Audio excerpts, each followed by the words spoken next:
seferge yol aldım, sen kaldın canan. Gözlerimden tügüldü, yaşlarım taran taran. Hiç kim bilmez şu tafa, kalbindeki esretni. Yaman iken ayrılış, kıynaydiken dert icran. Sefer uzun bulsun unutma yar sen beni.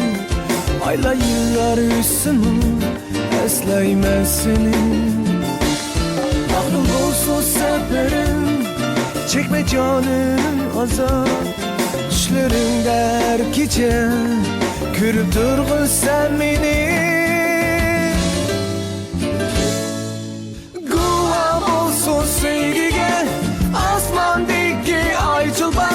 Emre bulsun sevgiye, sadakat aman. Üzülme sor iştimiz, kürüş gece bol aman. Rengi yansın düşmüşsün, yürekte gül har.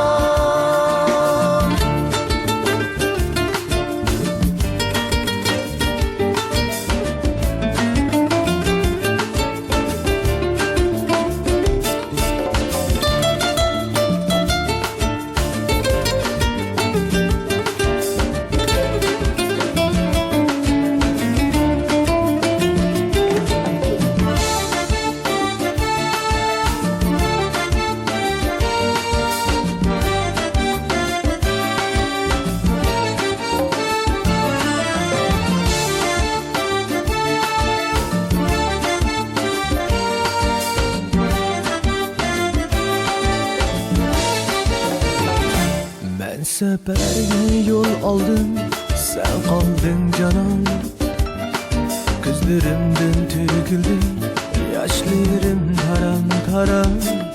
Hiç kim bilmez şu tabi, kalbindeki esreti.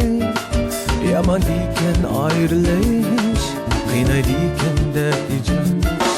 Sefer uzun bulsa mı, unutma yar sen beni. Ayla yıllar üstümü esleymez seni. Ah yol bulsun seferim, çekme canım azap. Düşlerin der gece, kırıp durgun sen beni.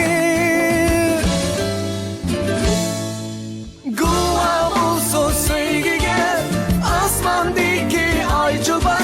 Hemen bulsun sevgiye, sadakat aman. Üzülme sor iştimiz, kürüş gece bol aman. Rengi yansın düşmesin, yürekte